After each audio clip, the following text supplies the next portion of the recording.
Morning all. So day 20 today, going down to a place called Ludlow, and what a lovely campsite that was. It's the, hopefully I pronounced it right, Cartriff caravan and camping site, and the manager, the team, just so welcoming, and yeah, just having lovely chats. And it's such a nice setup, really homely, friendly, peaceful, and yeah, just a nice way of finishing yesterday and starting off this morning. And especially this morning, it was lovely because the manager come down early and we was chatting, and she made me a cup of tea. So yeah, that was really nice. But I'd definitely recommend, if you're this way, checking that out, and also checking the other video out where I do a little tour and you get to see me chatting to the manager. But today the weather is probably just about right. It's a little bit sunny this morning, and then it's just gone overcast, a little bit of rain, but on and off. So yeah, if it stays like this, it'd be the perfect weather. Push forward. I think it's around about 28, 29 miles today down to Ludlow, and then see what that's like. Everyone's telling me it's a lovely, like, picturesque little town, village. So yeah, it'd be nice. But let's see what today brings.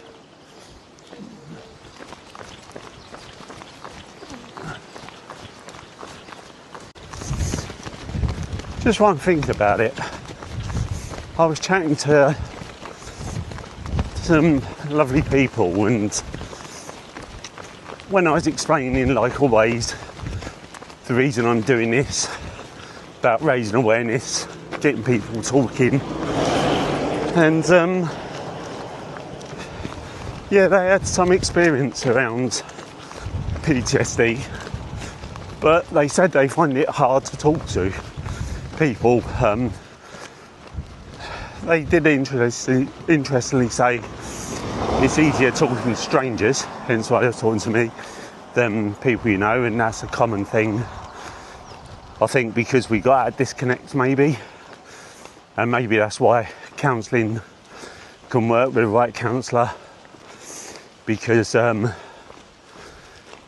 you've only got them in your life for that reason, and yeah, you've got that slight disconnect, but you build up that trust as well.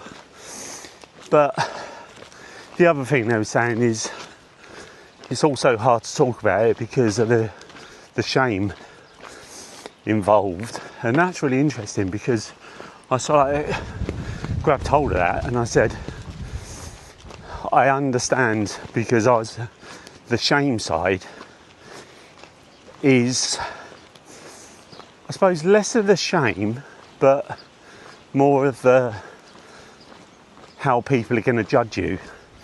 And whether that is linked in with shame, but they got that, they understood that. And the last thing you want to do, regardless of PTSD or any sort of struggles, any mental health, is you want people to think the best of you. We're human at the end of the day, and that's what we strive for. And when you've got that self-doubt, that hatred to yourself, the low mood, the not liking your life, and all this sort of negative stuff that goes through, it's hard to say to someone that's your thought process, because the last thing you want is people to judge you and think that you're, and again, this is in your head, thinking that you're weak, thinking that you're rubbish, even though you're convincing yourself that you are all them things. So yeah, it's a strange one, and I think I do hear that quite a lot, where people say, you know, they're ashamed of talking about it, and that's what I want to try and break. But I know it's not that easy because I've definitely been in them places, and to some extent I am now. Even I'm doing this, it is really difficult. So it's just trying to get to a place where actually we've got to feel safe and secure in the person that we're chatting to, but we need to be a little bit more open and just giving it a go. You can always stop talking if you don't feel safe and secure, but what I've found and what I've realised through doing this and talking to like you, and for all intents and purposes, even though I'm talking to you, I am still talking to a little camera. It is therapeutic. It does get those thoughts that are in your head, those fleeting moments, it gets it out, and when you put it into words and say it out loud, for me anyway, it does help. And it is very alien to me. If someone had said that to me before I even started this, like 6 months ago, I would have gone, yeah, it's not for me, I'm not interested. But sometimes we have to force ourselves to be in the uncomfortable, hence why I'm doing this. And if we don't try things, we're never going to know. And if it doesn't work for you, if talking doesn't help, if it makes it worse, then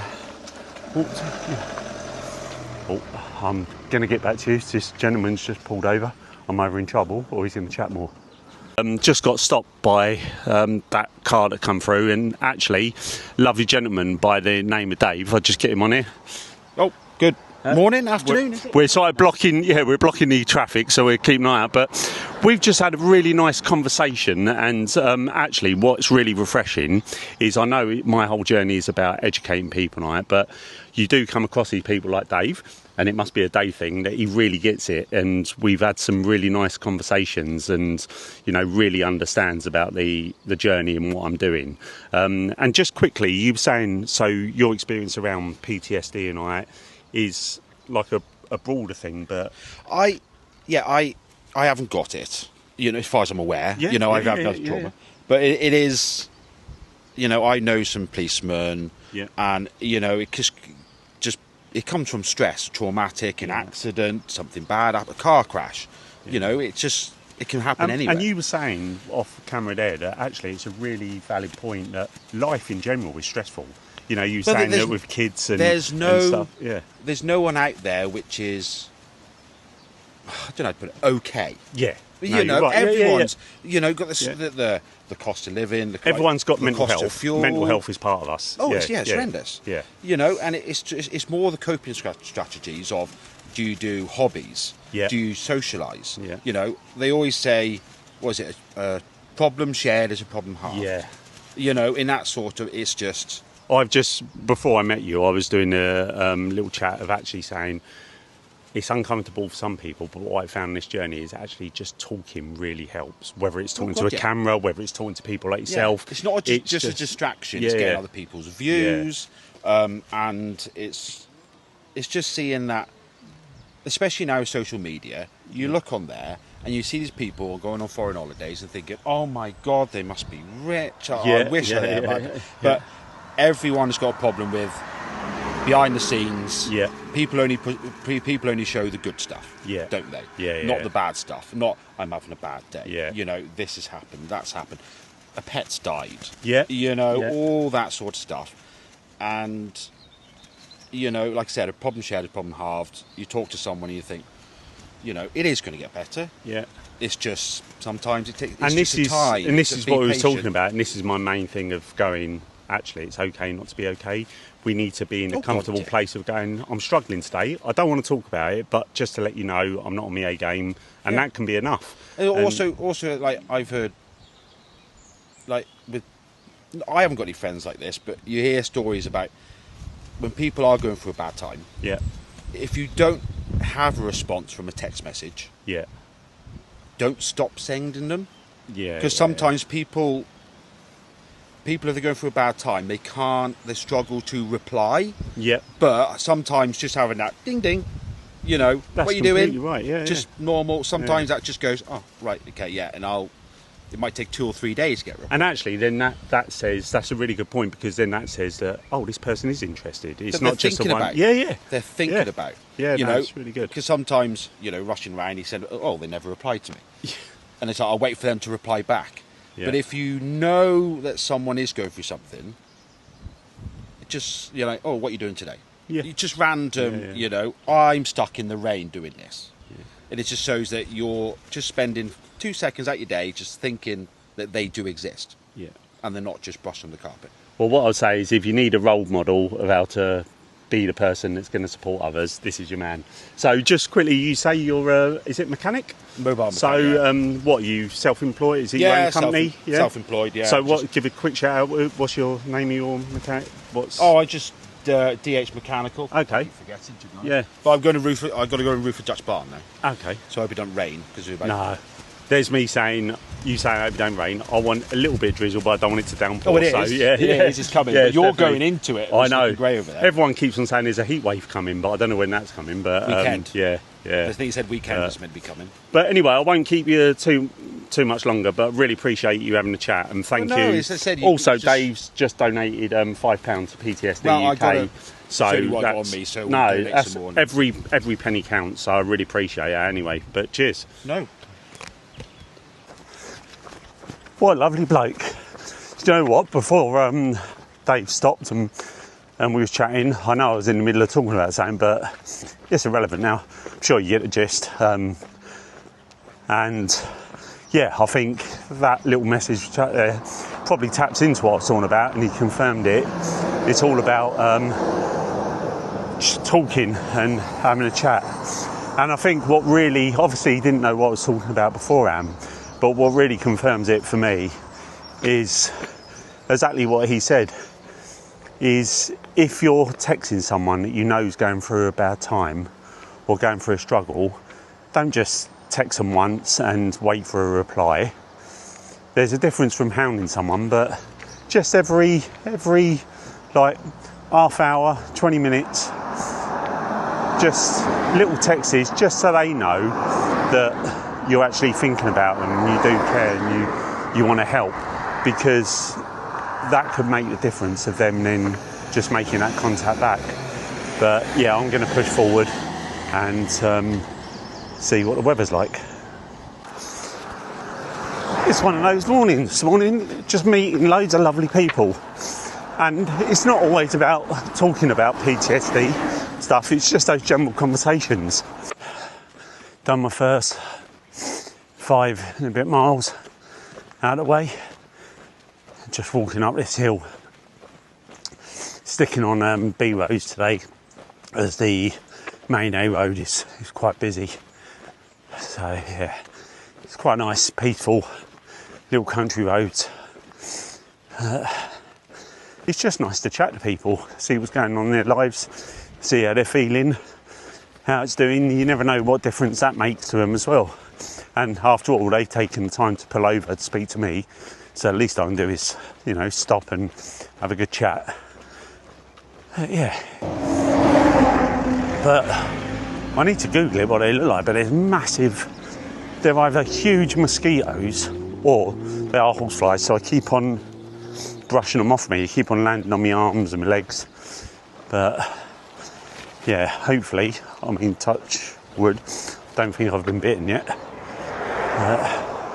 Yeah, I really should Google, so I know people say that horseflies are not nice. It's all part of it. They'll probably land on me, smell me, taste me and think, yeah, no, that's going to kill me, and then sod off. So maybe there is something in doing all this challenge, keeping bugs away.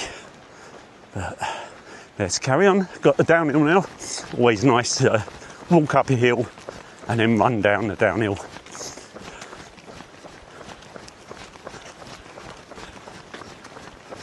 So it's just, it's turning warm now. There's me always moaning about the rain. and that sun's warm at the moment. But just hit 9 miles, so got about another 19 left to go. It always feels nice when you're in the teens rather than the 20s or even the 30s. But yeah, push forward. And I was just chatting to some people that again were lovely, and obviously I don't know them, but they were saying how incredible I was. It's an amazing achievement, how proud I should be,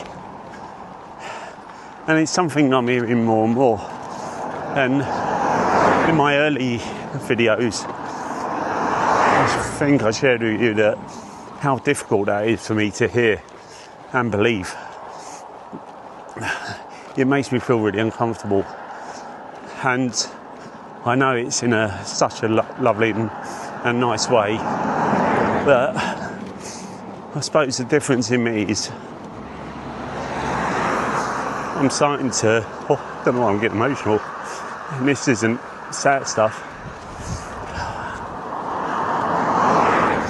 but I suppose for the first time it's starting to creep in. I'm starting to believe that I am proud of myself and that I'm doing an amazing thing, and that's not in a vain way, but I've never had that sort of feeling of pride.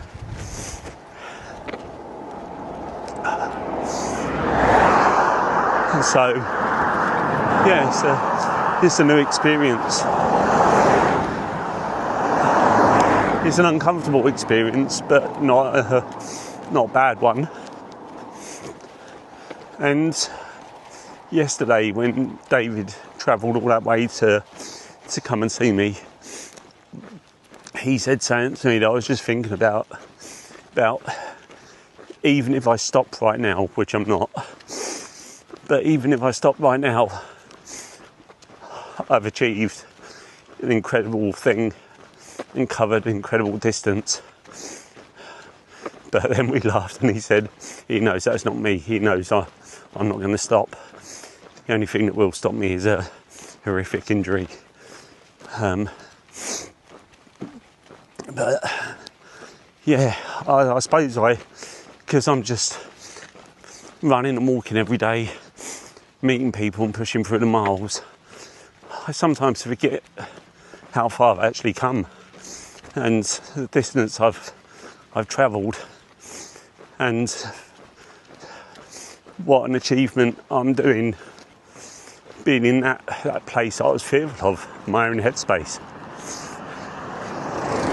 And I'm also proud that I've kept my promise and kept speaking to you guys, even at times where I don't want to be recording, or I don't want you to see me angry or upset or down. But if I didn't do that, what's the point of this? There is no point. It'd just be one man walking, and yeah, that's not the message, is it? So I suppose the moral of that story is I've just got to sit with the uncomfortable and make it comfortable, of allowing myself to be proud of myself and recognise the achievement. Yeah, it takes a bit of strength. Maybe I haven't got that strength at the moment, but I'm working on it.